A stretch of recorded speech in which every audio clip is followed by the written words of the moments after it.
You're 21 years old. I'm shit bigger than you. And somehow you're giving it Larry Large. Ask you a question. This is nothing to do with this. Do you think this is acceptable? The corduroy. Stone Island corduroy jacket. You got anything underneath it? No, I'm sweating. Must be sweating. Yeah, that's what I was going to say. What was the first call up for the England senior national team like? And I had a A-level maths exam on because I got told the night before I'm training with England. I was like, this is class. And they're papering early to get out the exam. He thinks, God's truth, he thinks he'd beat me in a 100 metre sprint. Oh, 100%. I'd smash him in a 100 metre sprint. No, you wouldn't. Impossible.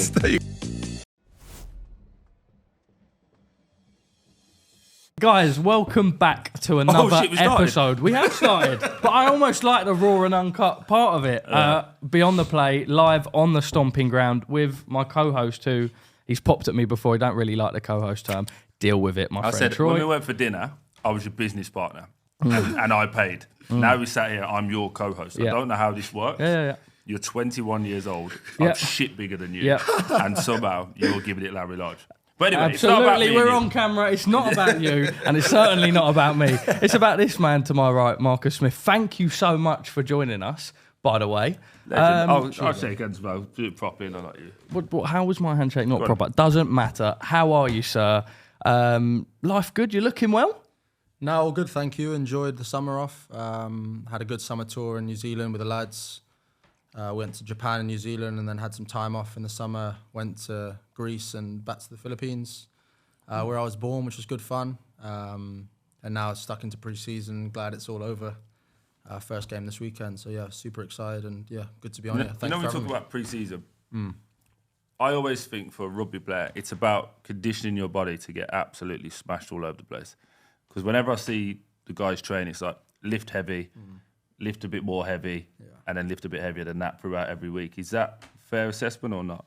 Yeah, I think it's obviously rugby's different to football. Like there's guys that are my size and there's guys who are 140 kilos who smash 3,500 calories a day easy. Wow.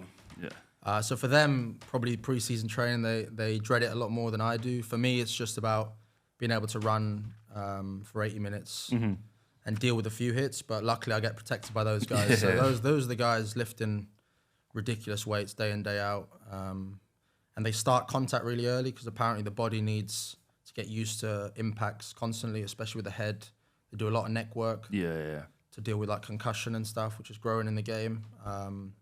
So yeah, it's one of those things, I guess, as any professional sportsman, you kind of dread, but once it's all done and you can crack on with the season, it's pretty exciting. What's the aim for your pre-season? So my pre-season used to be lose all the weight. Yeah. Like, you have a good summer, get on the beers, and you're like, right, about 3 or 4 kilo needs to come off.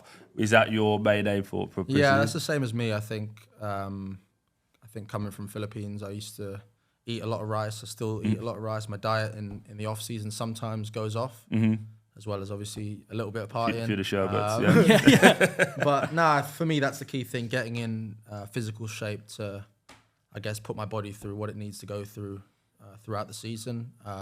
Firstly, get rid of the weight, and then try and build a bit of upper body, like muscle mass, a little bit. But for me, I'm trying to focus on my speed at the minute. So I've really tried to. So what comes in for that? Because he ain't got a fucking clue what we're talking about. No, I was literally just saying to Mark before we come into the room, all I know from footballers is they dread pre-season because they've been on the booze too much, eaten too much, and they're doing a shitload of running. Yeah. Is that a little bit sort of the dynamic for you as well? Yeah, it's similar. It's like, it's one of them, once the group chat starts popping off and the S&C coaches are letting you know what's in store for next week. Reality sinks in a bit. Your last week of pre-season kind of goes out the window.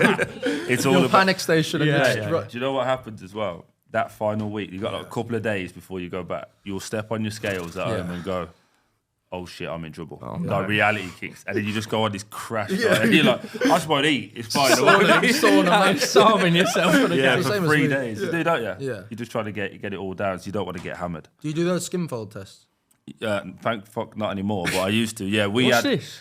Body fat. So they do calipers and all of that. Yeah. So at Watford we had to be contracted under 10%. Anything over 10% was Fat Club. Yes. Yeah. Were you in Fat Club? A lot. Yeah, very comfortable. At least it was honest. Now, to be fair, I used to. The because I had enough, like, I don't know, credit in the bank is what we're going to say. I used to be able to come back at a certain weight. So I used to play at 94 kilo, which is heavy for footballers anyway. But I'd come back around the 100K mark. So they were like, you come back at that, the first 2 weeks I'm not going to play. I'll do all the training, but I'll just do run in the morning, bike in the afternoon, run again in the evening. And then my calories would be at I'd be at something like 1,900, 2,000, when it should be at 3,000. Yeah. Drastic cut, get down 3 or 4. Then the other 3 weeks was then just making it so that on the first day of the season, I was at 95. And then life's good. Yeah, exactly. But we had a little agreement that I could have a good summer. I feel like that was more just you laying the boundaries down. No, listen, as we know, our boss is in this room. Whenever the boss says you do something, you do it. We had a little mutual understanding that I perform better having a good couple of weeks in Vegas. Having a little blowout. Yeah, if I went Vegas and Miami, we had a good summer. You had a good season. Do you find that there are players like that as such who maybe, like, I don't know, we look in football and there's players who maybe aren't as disciplined, but then when it comes to game day, they'll always perform a little bit better. Do you find that maybe in the off-season there's certain players who can go and enjoy themselves probably a little more and push it a little bit more, knowing that when they come back... You do know rugby players can drink better than any other type of athlete? Of course. Okay, just especially the big boys, No, I think it's one of them where... Especially as you get older, you kind of understand your body. And for me, I'm similar to you, Troy. Like in the off season, because I commit so hard in the season, I work so hard. I'm so focused in the season. Like off season, I try and take my mind fully off rugby, do random stuff, party probably way too much. But for me, it clears my mind. It loosens my body again. You're also human, right? Yeah, exactly. And I'm only young. I'm still got hopefully plenty more years, but. For me, it's a nice time to just switch off and I guess do nothing for a bit to restore my body a bit because it's a physical sport. Have you ever been to rugby? Should come, man. No, I haven't. Mate, do you know what? Ledge. And this is just like not to tell my own story, but also to tell my own story. Rugby was the one sport that I would say I was like semi-gifted at. Gifted. When I'm sat next to two professional athletes, gifted is the worst word I could have possibly used. Okay at, right? Yeah. I played for, do you know Glyn School? I know Glyn. Yeah, so I played for Glyn. He doesn't. Didn't know. I do. No, he actually does. I know. Yeah, right, precisely. Thank you, and I know that because the gaffer knows Glyn as well. Glyn School, I played, and I was... okay, I didn't know the rules. I played one game for the B team, went straight to the A's, snapped my knee, and was in a full leg cast for 9 months. Swear to God, it's so peak. Still got a lump on my knee. Didn't know any, but the thing was I was playing, but I didn't even know how like a line out worked or anything. It was just one of those sports that I was okay at. I was quick. I was a bit chubby. They put me in prop. I'd get the ball and I'd just dash. You know what you've just done? Swear to God. Do you know what you've just done as well? You've brought up something that we have to do. He thinks... Yeah, God's truth. He thinks he'd beat me in a 100-metre sprint. Oh, 100%. I'd smash him in a 100-metre sprint. No, you wouldn't. Impossible. There you go. That's fine. I used to sprint. How much would you put on that, though? No, he's got lunch on it. Well, that means I've got to pay for lunch. He thinks he would genuinely... I genuinely think, and we'll have to do it as like a little excess... maybe my head's just gone, right, which it probably has, right? I genuinely think I do him in a 100-metre sprint. What I was saying... You forget, though, your little legs like that, I just stride past... You've got to take 4 strides. You know what it is? This is bare naive of me, but I'm probably thinking about when I had his non-rare FIFA card and it had like 45 pace or something. And you're like, I can smoke this guy because he could never get past a defender on FIFA. Though, right? Yeah. How many of yours have we got? Flex the muscles. Anyway, it's not about us. It's about this man. Let's take it back to. I was actually I was quite excited to tell him my story about playing rugby in school. Now I feel like you played one game and snapped your knee. Brilliant. Yeah, and I never got it. Could have made it. Never got it. Could have made it. Didn't. If it weren't for the knee injury, another opportunity. Let's take it back to the roots. Upbringing for you. So Filipino heritage. I know that you also lived out in Singapore. Do you want to just sort of tell us a little bit about the Marcus Smith growing up that maybe we don't see in the media? Yeah. So I was born in the Philippines. Got 2 younger brothers, Luke and Thomas. My mum's very proud Filipina, so she instilled when I was young a lot of like family values. We were a very close family, very close to my cousins at the time. And for me, my biggest memories of Asia, and especially Philippines, was just being outdoors, minimal like screen time on Xboxes and that. We were just outdoors playing football, rugby, and cricket. And simpler life. Yeah, exactly. A lot slower, a lot more simple. Weather was much better, and we still had like a good group of expat kids. So I had friends from Australia, New Zealand, South Africa, so big rugby playing countries, as well as a load of English guys living there. So a lot of our weekends would be outdoors, having barbecues and doing those activities. And when I moved to Singapore, probably my sport increased as I got older. Like I was doing football on a Monday night, rugby on a Wednesday night, cricket on a Friday, and then I'd do Saturday, Sunday would be rugby and football. So I just was constantly outdoors, constantly busy. And that's probably where I found my love for sport. And aside from the family sort of values, Asia just holds a nice, special place in my heart, just because of, I guess, the memories I've had growing up there and the friends I've made from those experiences. So when I had the opportunity to go back this summer, I was buzzing. Eat the Filipino food again, probably too much rice again. But yeah, I make that mistake all the time. So just on that, how do you know? This is from purely selfish. I only played football and athletics. That was 100 meters. I'd smoke you, brother. Athletics and football. That's all I did. How did you know? At what age did you know football, rugby, cricket? Which one had to go? At what age did that kick in? So growing up, I always wanted to be a footballer. My mum was always pushing it to me. Obviously, the money is a lot better in football. My dream was always to be a footballer growing up. And I think there's a lot of transferable skills in rugby, football and cricket. Obviously, football, it's a 360 game, so you've got to be head on a swivel the whole time. Your visions probably goes through the roof. And I think that really aids my rugby and has helped me to this day. Cricket as well, handling cricket ball, which is a lot smaller than a rugby ball. Probably good for my hand-eye. But I think when I moved to England when I was 13 and I went to Brighton College down in Sussex, that school was predominantly rugby and cricket. And my dad, growing up, always preferred rugby. I was still adamant I wanted to be a footballer. And then probably at 14, 15, I had a trial at Tottenham. I didn't get in. And I remember crying. You must have still been pretty decent at football, though, to be having a trial at He was only at Spurs. So. I'm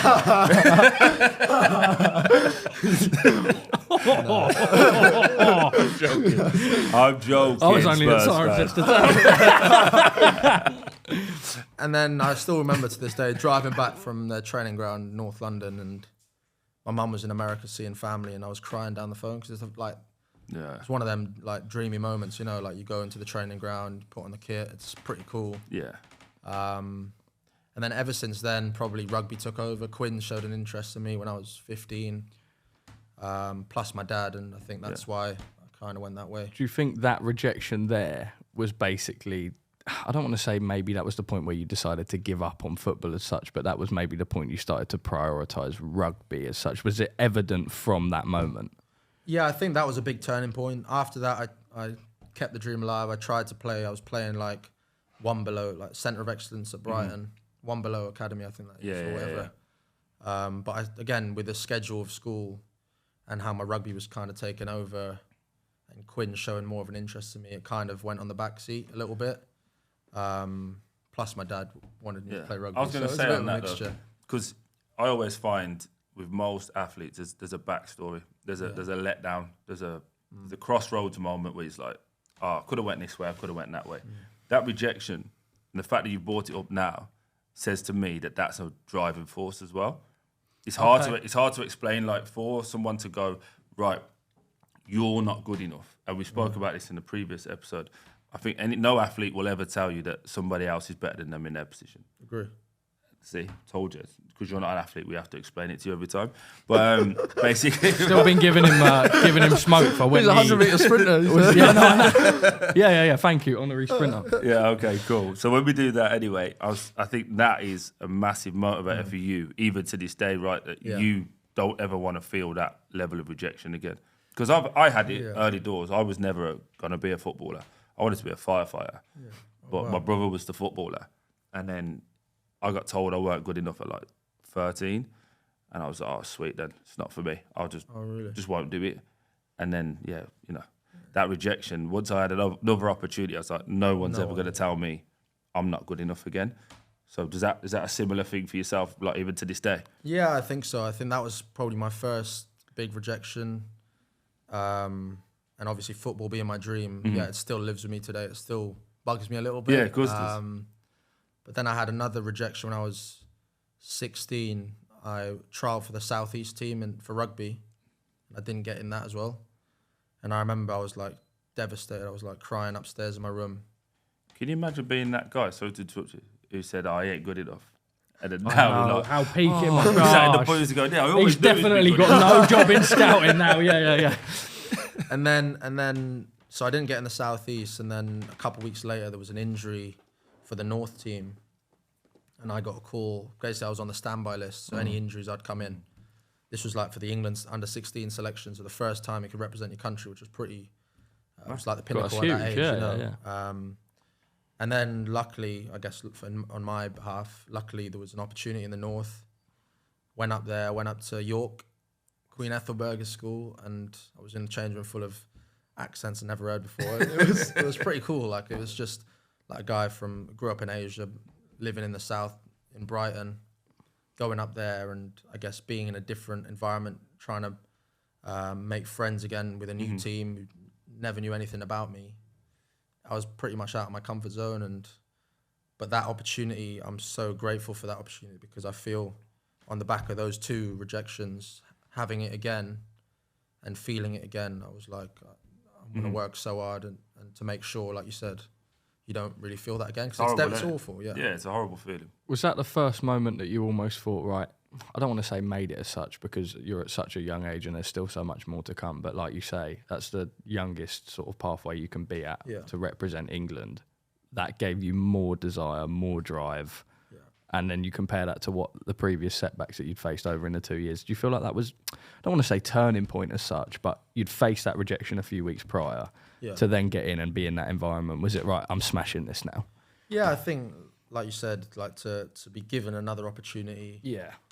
To play in that England under-16 or have a shot at playing in the England under-16s team, it was one of them. Like once it was on the table, it was like I'm gonna give this my best shot, do everything I can, and thank God I was given the opportunity. I played a few games for the North, got picked for the 16s, and I was back with my mates from the Southeast. So now it was a big turning point just because I felt first time getting your England kit bag at that age and all the stash, you had all the coaches, everyone was in. Do you know what I mean? Everyone was on looking prim and proper, and it was the first opportunity to play for your country, which still to this day, every time I get an opportunity, you got to pinch yourself. It's like it's pretty special when you think about it, and I think that's when I played against Wales in Wales, that was probably the day where I was like, this is pretty cool. Let's give it a go, and I committed as hard as I could. Yeah, it's funny, but my daughter plays for Leicester. So she just got her kit, her bag and all that. Sick, yeah. And what you're explaining, she's going through now. So she like lays it out the night before, and that's so she got it today. So she like laid it all out, and I've got my boots. I'm gonna clean my boots, make sure I'm ready. But she was saying like she was at another team before, and they were a bit rag-ass rovers. Like they didn't have any kit and all of that. And then she's turned up now. She's got a bag. She's like, she goes to school with it, mate. She's like, I'll play for Leicester. Like, do you know what I mean? I think that's what it is, right? It's like that. There was probably no better motivation on a grassroots level. I never experienced it, as we're more than aware. But like, I cannot imagine. Look, you've got friends though, innit? Your friends. We've got friends.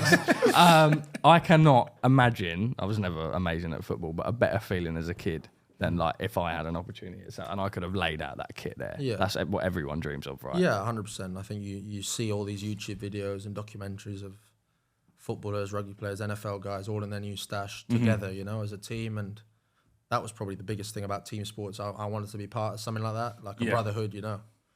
And to have that kit, I guess.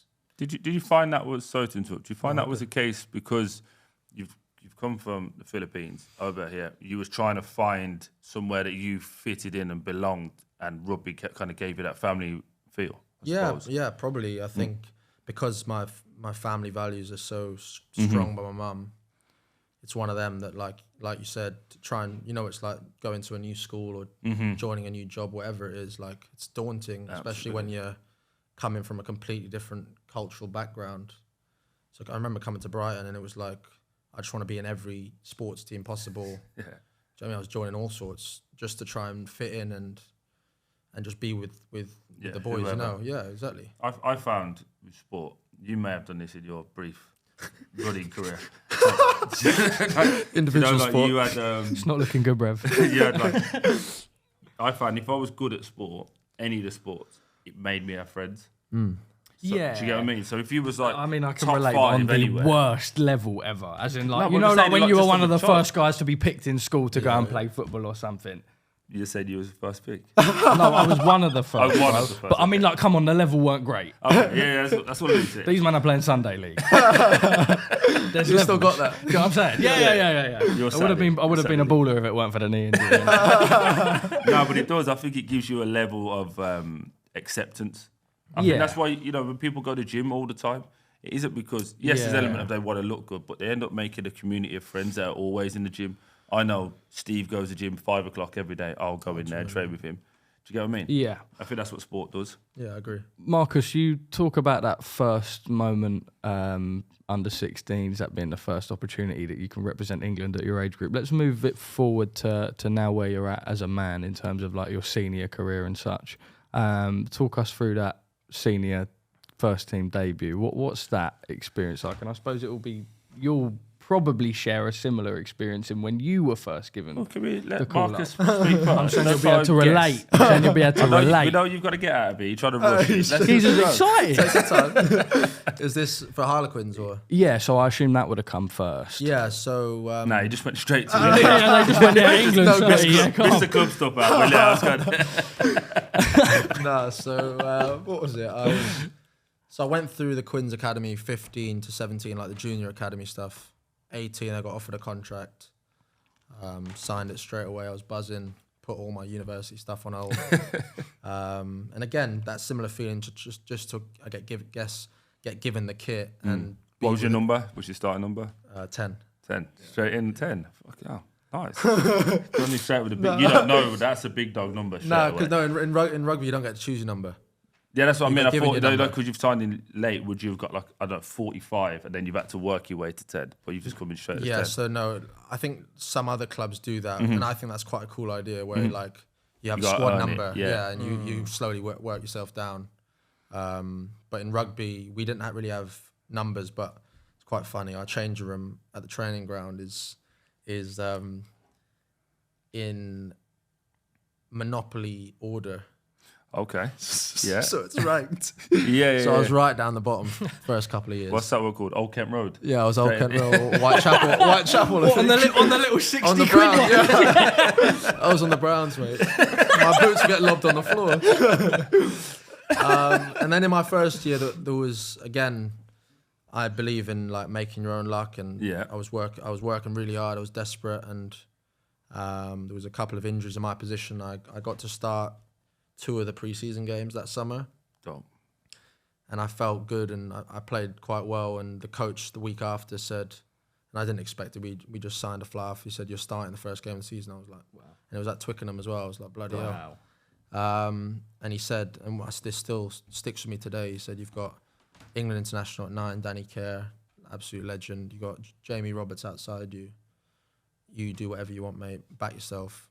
If you make a mistake, they'll look after you." And for me to have that confidence, John Kingston at the time, to give me that confidence at a young age I was like, okay, class. I can just be myself. I can showcase the best of myself, and he clearly backs me, which felt good, And that was my first game. We lost, and I got concussed. But that was, it was a great day. Yeah, it was men's rugby, mate. I got battered. Welcome to men's rugby. I just think there's a life lesson. Something we've pulled out with everyone so far, isn't it? I think, when you just said there, believe in making your own luck. You ready?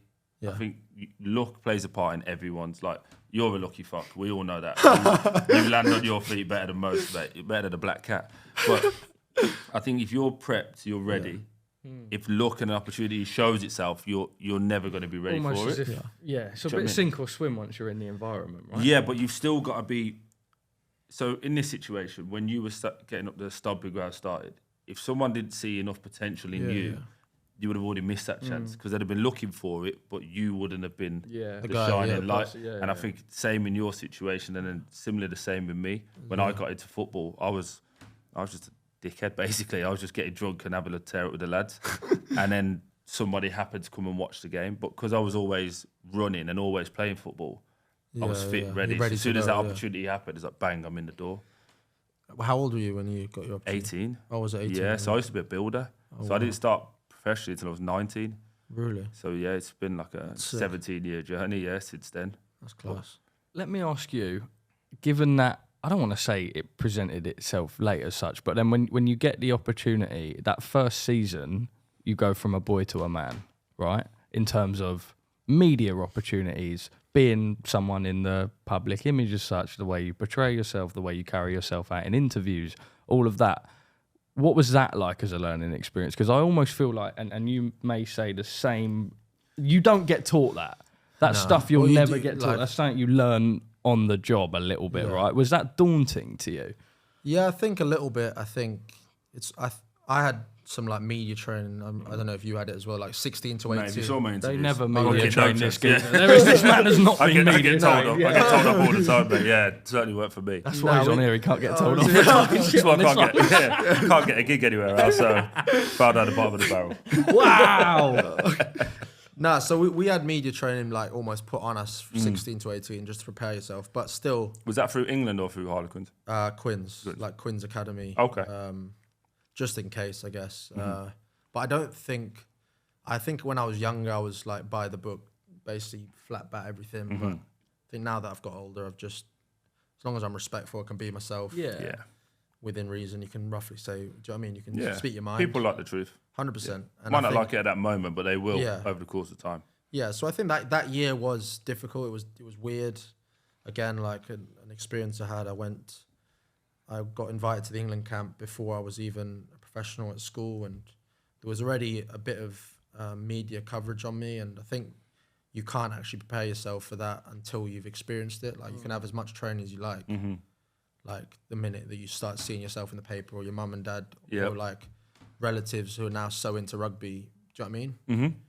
Like, and you have to talk about it the whole time, you know, like it's one of them where you can't, I don't think you can prepare yourself. And I think I'm blessed because rugby's nowhere near as big as other sports, football and cricket in India and stuff like that. But I think the growth, I guess, of my off-field stuff has been a whirlwind, to be honest. And I've learned every day, and I'm so happy I've experienced it because it's taught me a lot about myself. It's made me a lot more confident, and it's allowed me. It's played a big part in where I am today. So, yeah. You spoke about that first call up for Quins. What was the first call up for the England senior national team like? So I got invited to train one day because England used to train at my old school, Brighton College, and I had a A-level maths exam, and I had my rugby socks on because I got told the night before I'm training with England. I was like, this is class. Buzzing, all the pupils were gonna watch, and I was like, this is sick. I'm on the home ground back at Brighton, and you know, one of them kids that hand their paper in early to get out the exam.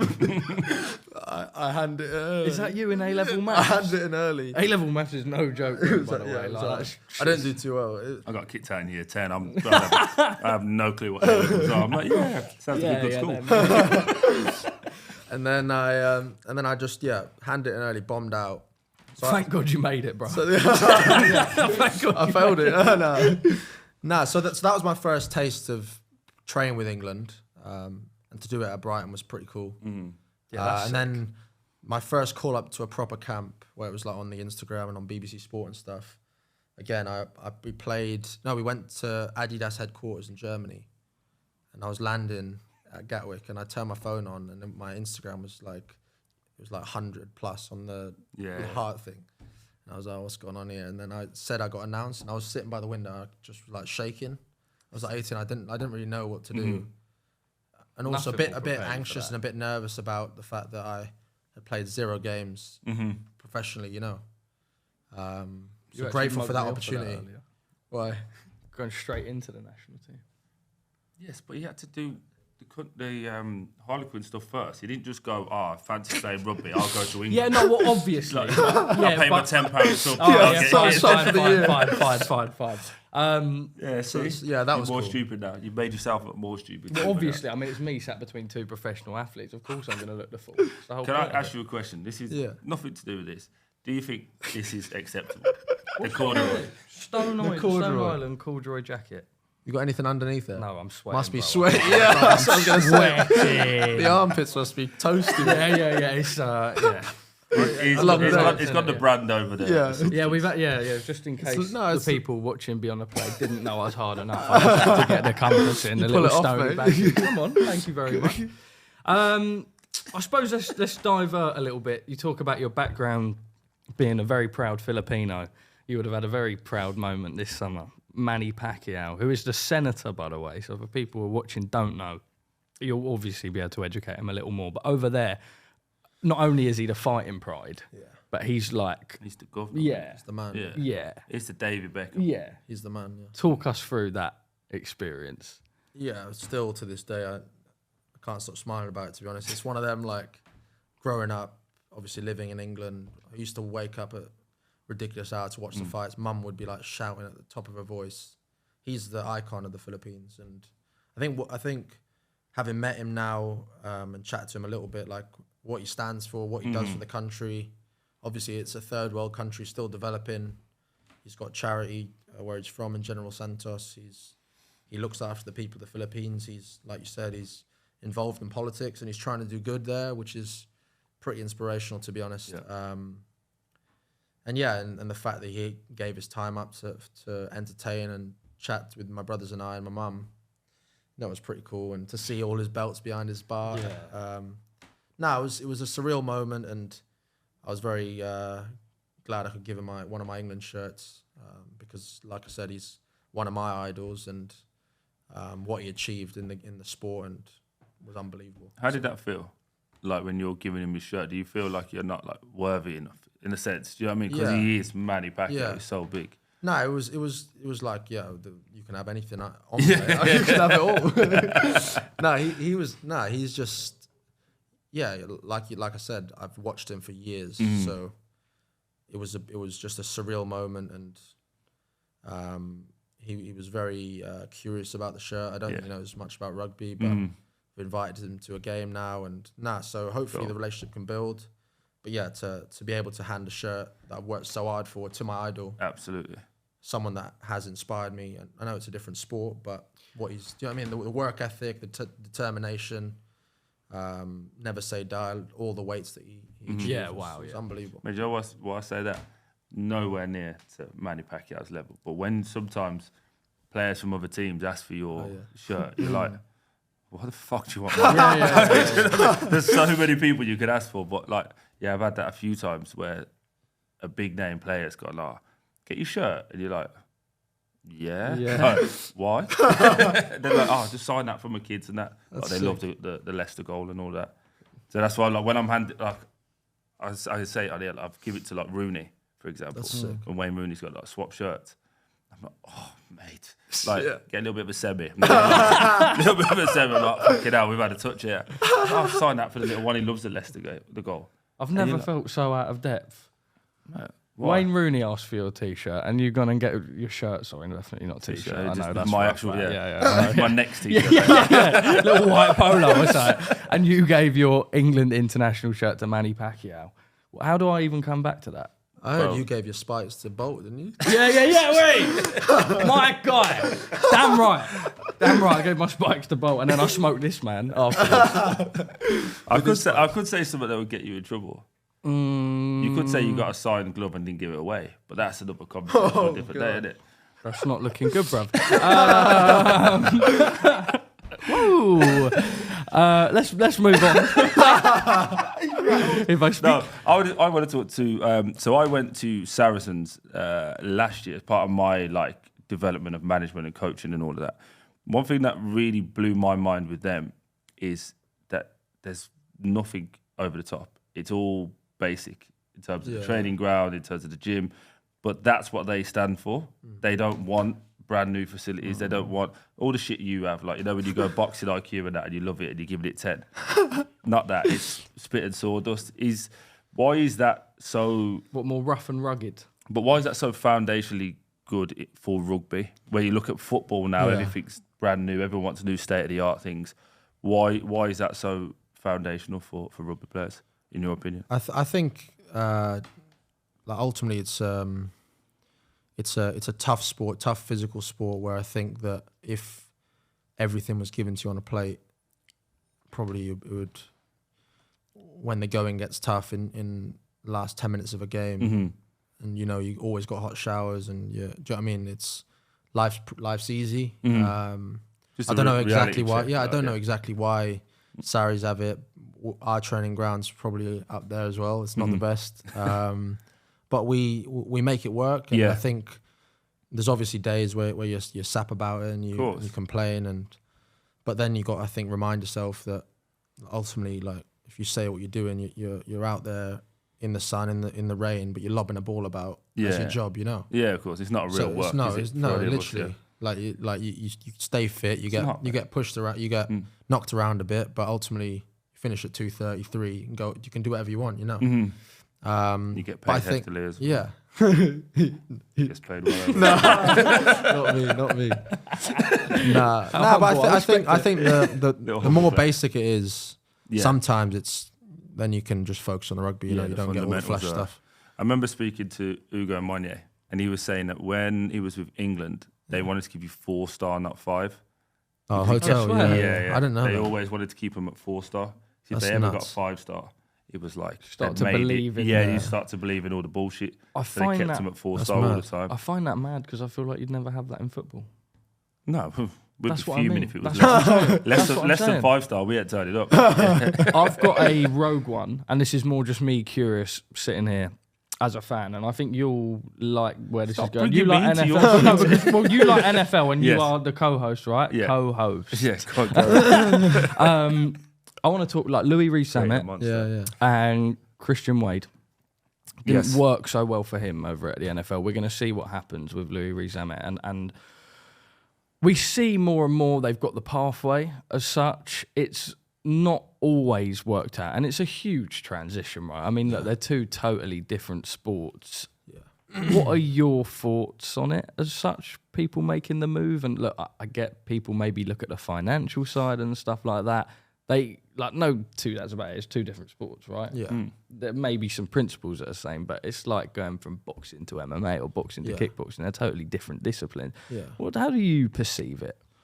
Firstly, I've got so much admiration for people who effectively drop their day job and go and just say, I'm going to go for it. Like, for me, that takes a brave man or woman. And all the guys who've tried it, the ones I know of, all good blokes, all obviously smashed it in rugby, and they wanted to achieve something different. Maybe one of their goals growing up, or whatever it is that inspires them and motivates them. But like you said, I think apart from the fact that it's a contact sport, it's a completely different sport. Yeah, like the playbook. You can pass the ball forward. You can't pass the ball. Do you know what I mean? Forward in rugby. You can tackle with your head. You can't. You have to wrap in rugby. Like, the rules and the laws are completely different. Like you said, Troy, that the playbooks, like even watching all the Hard Knocks stuff, like those guys are in analysis rooms for like hours on end because their playbooks are this thick. Like, we go into a game probably 10 plays, 10 to 12 plays. Those guys will go, I don't even know, but I'm guessing over 100. Yeah. And anyone could be called at any time. Yeah, and they've got to know the detail of it. They run in, they run out, you know? Like I said, admiration completely. I think it's going to take a really skillful, diligent bloke to go there and crack it, because I think the change rooms are completely different. Yeah. The way that we had this conversation the way that the way that the Americans are, and you know, a lot of them are from different backgrounds and lively. In America, if you're successful, you make money, you're supposed to show it. Whereas here, it's not. It's the complete opposite. Do you get what I mean? So I just don't think. I think that's a huge element as to why it would never work as well. You'd have to be a really loud, brash, young person going over there that's willing to learn. I personally don't think the disciplines can ever ever cross. But it's good, like you say, it's great for them to try, but Yeah. I just don't see how you would. And also, like, you got to remember these kids who've been playing the sport since they were like 7, Yeah, like that's we've it, been playing rugby. You can't just learn or that you've been like playing that. football. Yeah, Like, do you know what I mean? Like, yeah. it's going to take a couple of years, but in that sport as well, where it's so cutthroat, like you could go on a Thursday and be cut on a cut Friday, on a yeah. Friday, you know. So it's like there's not actually time because it's such high performance. Mm-hmm. I think kickers can. We had that chat. I think I've Have you got a kicked the chance. ball? Yeah. I think I got a chance. Yeah. Listen, if we can make it happen, Kansas, mate. listen, you, I'll be honest, it's always straight. It's not really that hard, is it? You're just running and kicking it straight. I So don't think we you have struggle. got an exclusive here. I would definitely. joking. But you think about it, like even for yourself, obviously you know to kick a ball. It is always straight, isn't it? It's just the yardage of it. Yeah, I mean, Kick a long that's ball though, yeah. yeah, but But that's it is straight, like you said. And literally, it's your only job. Yeah. no, Like so you've this is spent the, all and day I every don't day. want to disrespect NFL punters or kickers as such. You do a better job than me because I couldn't do it. I am There's a height convinced restriction as well for a kicker. for everyone. Yeah, you're small. Tranquilo. I am genuinely convinced, and we said this on the phone the other day, that there's a lot of like footballers that could go straight into an NFL team as a punter. I think so. Do you think so? reckon? Yeah. What about They get paid- Spiral though, they get paid loads. Yeah, That's what I'm saying. That's But then what, when you about £1 million actually quid a year? think what £1 million they, quid a I year for a kicker? know to More, kick. innit? Yeah, I don't think on So average. The good commercialised. ones are That's good. what I'm. But like, And also you can do it till you're like 40. no, of course. Listen, I've still got Bro, a chance. Yeah, you will, I'm mate. 36 now, I've got You a put it couple. out there. There you go. If When you're over in beyond the London play in a few doesn't weeks, last let me very go. long, it's because this man's gone and Snapped signed his to hammer. be. Yeah, Trying to yeah, kick it, yeah. No, I want to know as well, because I think your position, in my opinion, has been probably the most decorated position in English rugby since I've ever started watching rugby. Do you feel a pressure to live up to that number 10 role? And how do you cement or create your legacy for that number 10 for the next generation? Sorry, Yeah, two so- big questions so in for one. the first bit, I think there's always pressure. Obviously, when you hear about what Johnny Wilkinson's achieved, what Owen Farrell, George Yeah. Ford, there's always going to be pressure. I think playing any position, there's always going to be like those. But these three, are those three household guys. names, yeah, though, yeah, as opposed that's to true, like Lawrence Deladio became a household Yeah. name, but he wasn't all the time while he was playing. Martin Johnson Yeah. similarly. But I don't think every person could walk down the street and go, that bloke there used to play Yeah. for England. I think Yeah. these couple of names that you've just mentioned, Owen Farrell, Johnny Wilson, for example, global superstars. Yeah. No, so it's obviously it is added pressure. I try not to be honest, I try not to read too much into it. I'm very lucky I'll get to work with both of them. I've been in camps with Faz and kick with Johnny and to be able to, I guess, pick their brains on stuff. I almost see them as like mentors, you know. So I wouldn't say I'm competing. I don't think that's a very healthy way for Yeah. myself to live. Have you picked up any obsession traits? Because those boys are both obsessed, weren't they? Especially Yeah. with the kicks, the amount of kicks Yeah. they did and stuff. So I kick a fair bit. Yeah. And I also, I've got better, but I used to not be able to stop until I remember kicking in Brighton when I was young, and I was like, I needed to come off the field. I was like trying to get three or five in a row, and I would always get 4 and then miss the last one, and I'd be like, I can't do it. Yeah, yeah. Do you know what I mean? But I think, but then speaking to these guys, understanding that there is a time to say no, to look after your body, look after your hips. If you're kicking that many balls, like it's not sustainable. So I guess I've picked stuff from each of them, but I'm trying to, I guess, make my own style, my own way to play number 10 for England. I've been very lucky to play a few times now for England. I've enjoyed every minute, and I guess one of my biggest reasons is to make my family proud, and with that as well, hopefully inspire young kids to try rugby. I'm not the biggest, I'm not the fastest, but I think it's a special game for people in all different shapes and sizes, and who knows, you know. So if I can be that for some I kid. feel like he's talking to you. I had a feeling when I heard I'm not the biggest, it'll be cool. And I was like, man, It's fine, there's that a little was- something that that's hit going the in there. song. I know. He's like, only if that knee didn't fall out. God, I hadn't heard that since like year 11 football. Can we talk about football actually? Yeah. Because you are a Brighton fan. Yeah. Big fan, or? Yeah, ever since I moved back to England. Okay, yeah, cool. Is it now in the Premier League? Do you find yourself? Is it a matter of like you'll always watch the games when you get yourself a chance, or like Premier League is highly competitive? We sit here next to this man who played in the Premier League. Brighton as well. Did you? Yeah, it's quite You easy. did in the chat. Just a little sound. Just a little sound. I used to watch it. I used to watch it on the Amex. Yeah. Good old days. I still remember when Knockout missed that when you went up, innit? Yeah, the Leicester one. That was sick. No one forgets that though. You that like that moment. Where was that at Leicester? special moment? No, that was at Watford. Yeah, that was a good day. It was the first leg was at Watford. Second leg was first leg was at Leicester. Second leg was at Watford. Yeah. When you missed and you went the length. Yeah, just a random thing as well because this come up in another episode.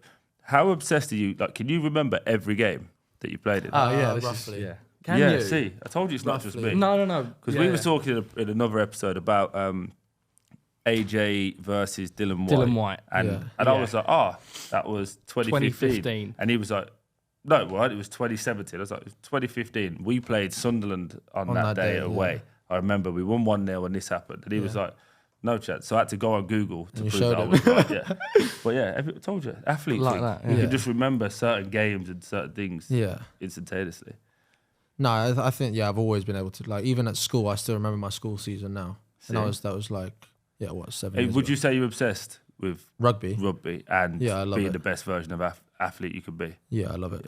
Just totally consumes your life. I suppose you have I sometimes get told to like we was talking leave it. You know, we stop was watching talking it. about it and with another guest, and you was in a situation where you couldn't quite wrap your head around it. But I was like, you have to be obsessed. It's borderline, like makes you sick. Yeah, it? like 1% and the stuff like that. Yeah. Like we were talking, for example, like how the footballing games changed from, I don't know, like 10 to 15 to 20 years ago. Dietary things. You look at Erling Haaland, there's a lot of like mouth tapes and stuff like that. People were constantly chasing to perform at the highest level. It's now, you look at ice baths and stuff like that, things that weren't necessarily deemed as, I don't know, like we'll call it like trendy for the sake of it. But like, But you like do that now to wake up. An ice bath? Precisely. Yeah. Well, exactly. But A lot it's deemed good for you, right? That wouldn't have necessarily been a thing that was being enforced, or like chiro chambers or stuff like that on players 10, 15 years ago. Is it a matter for you? Like, do you feel like whether it be the physios, the S&C coaches, they're always trying to find that extra 1% that you can add to your game, and you're switched on with that? Yeah, I think with technology these days, there's always these sports scientists who are a lot cleverer than myself, who are always researching the newest supplement, the newest. How many times you fell out with them?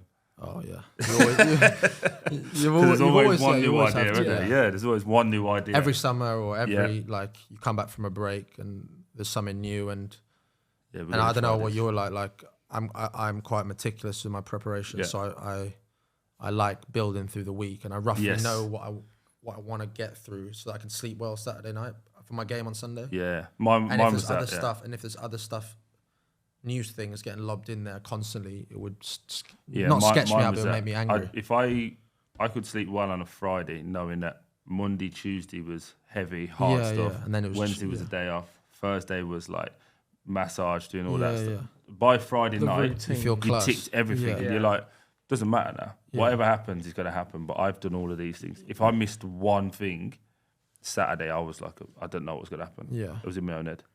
And I think that's a lot of sportsmen, though, I think. In any sport, I think. Yeah, absolutely. Just for you now, I suppose, for the people watching that want to know the Marcus Smith away from, I suppose, every time they see you go out and play, what is a day in the life like? You say you finish at 3 p.m. Yeah. Is it what I imagine to be like a simple life for an athlete as such, in that you just get home, you enjoy your downtime, you spend your time with your family as such? What are the things that almost away from the sport keep you to your core? Yeah, so I love spending time with my brothers. Both my brothers at the moment still live in England. So they come round to my house and we play cards, we play FIFA, we play NBA, play darts at home. Just got a darts board. Yeah, I like NBA. See, we've got loads to talk about. I like NBA, actually. Again, height thing. I didn't say I want to play NBA. I said I like it. Yeah, so I enjoy spending time with them and not talking about rugby and just laughing with, you know what I mean, talking about our childhood. Did you feel like that, Troy, that you had to almost like just get? I feel like now with my mates as such, it's just always talking about boxing. Yeah. Did you feel like you just constantly were like Just talking about what you were up to, the way you played, like, stuff mine like was that. a little bit different. Like, so I had a different life before football, so it was quite easy for me to just come away from football, go around the family. I still do it now. Tomorrow's Wednesday. I'll be at my mum's. Me, my brothers, my sisters will all meet my mum's, have a cup of tea, have dinner. My brother brings his kids over every Wednesday for 15, 16 years. Yeah. Without fail, you don't miss it. And that's when I get to be Troy. Yeah. I go home, no one gives a shit about football, no one cares about contracts, no one cares about who you're playing, just what's going on. Yeah. That's it. And it's just a way you can just drop the cloak. Yeah. Unwind from it. We all have to have, because it we all have to put consumes a your mask life, on. right? Yeah, but you have to put a mask on as well. Because of the obsessive nature of it and how focused you are on being the best and doing all these 1%ers. Like, I do find it very relaxing when I can just put on a series. Like You currently can't watching walk Snowfall. in. Nice. Sick. Nice. Just started it myself. Have you? Yeah, I'm only on episode 3, but relax. There's no spoilers here as well, yeah. No, what I would say is, Sean Dyche told me this many, many moons ago. He said, do you think, what's his name? Johnny Depp is really a pirate? And I was like, what are you on about? He's like, do you think he's really a pirate? I said, nah, of course not. He's an actor. I said, but when he plays a pirate, you think he's a pirate, don't you? And I said, yeah. So that's what you have to do in football. So when whatever's going on, it's basically a way of saying leave your shit at the door. Okay, yeah. Whatever's going on at home, that's fine. But as soon as you come through this door, put the mask on.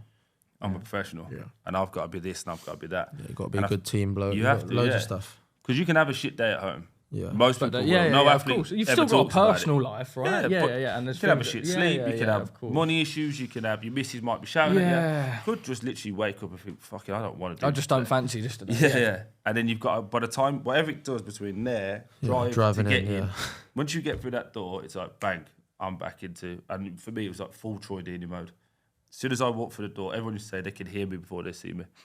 Well, loud. I'm loud, yeah. As soon as I come through the door, I'm whistling, I'm singing, you're right, how are you? Fucking hell, what you got that on for? Like, you know, similar like this. Morale. Yeah, just try and get build people something in. up. And especially if we lost, Yeah, it was like my responsibility as Double, captain to like, right, even if I fucked up, we've got to double it down and go again and get after it. Finally, from me, you're at a good point in your career, and there's so much to go. If I said to you, great point. All right, brother, the adjective was wrong. Fantastic point in the career. I thought you like did A-levels. I actually did, you know. I know. English language as well. Did That was you? bad. Oh, wow. Yeah. Journalist, isn't it? Yeah. Well, loosely. Still been trying to work that one out myself, actually. If I said to you, by the time it comes up to, you know, hang the boots up, your time is done, how do you want to be remembered? And what sort of legacy do you want to have left? Firstly, I think to the guys I've played with and the staff that I've worked with, I want to be known as like a good bloke, approachable, good energy, sometimes a bit angry at stuff, like driving standards, but able to have fun as well. That's important to me. And I guess the legacy is the best, like I know it's cliche, but no stone unturned. So work as much as I can so that I got no regrets when I'm 35, 36, hopefully a bit older. Not thinking when I'm 40, like, shit, I wish you'd done that. I wish I said something there and I wish I'd tried this new coach or tried a new experience or do you know what I mean? Said no to this. I don't really want that. And then I guess legacy I said it earlier, to inspire. I remember growing up watching Jason Robinson, Johnny Wilkinson, and those are the guys. The reason why I love rugby, you know. That's cool. And football, I've got idols. Like I've got sporting idols because I used to idolize them when I was younger, and hopefully, through the way I am as a bloke and through hopefully my performances, I can inspire kids to play rugby and play sports. We touched on it earlier. I think sport's wonderful, and it's given me so many special memories. So yeah. Not just professionally, but everything. Before you try and wrap that up. No, I was going to ask you. No, I was going to say, I think someone who's just recently retired, being able to like look yourself in the mirror now and go, I gave everything. Yeah. It's so much easier. Do you have that feeling? No regrets? Yeah. No regrets. See, that was what I was going to ask. I was going to say, is there anything that you regret as such from your time that you would almost go and be like, wish I hadn't done that? For me, think about it. At 18... Well, 15, I got kicked out of school, I'm working. At 18, I'm a builder.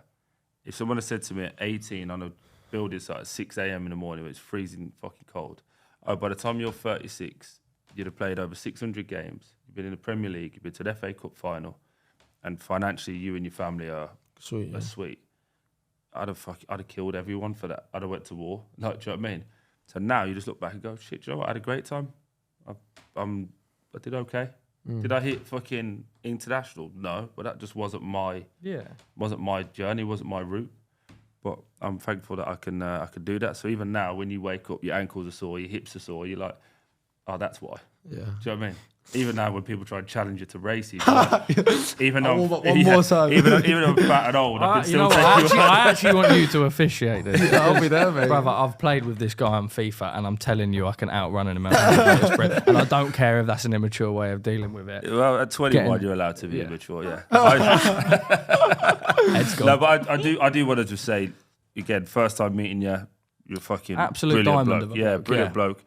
Keep grafting, keep doing your thing. It will all work out. And the one thing, like I've said it on another show, just enjoy it, man. Yeah, everyone 100%. Takes it too seriously. Yeah. And it is, you know what I'm saying? Like, it is serious, you, but enjoy the games, enjoy your family coming to it. You know, I've been, I know I'm at a reflective point in life. My dad died before I got to do any of this. So make sure you treat your mum and dad good and have a good time. Do you know what I mean? Because when it's all over, mate, it's fucking, you have to sit with this little knob. And I have absolutely no advice to give you in the slightest. You can't respond. I mean, like, and I now sit and look at you in the eye and go, I don't have a fucking clue what advice to give you. You are an international representative in rugby, and I'm a fucking dweeb who sat here in a corduroy Stone Island jacket with podcast with this. No, Marcus, you're a fucking legend. Thank you. Really appreciate it. Brother. Look after yourself. Thank you. Bosh. All good? All good. Thank you, Rob.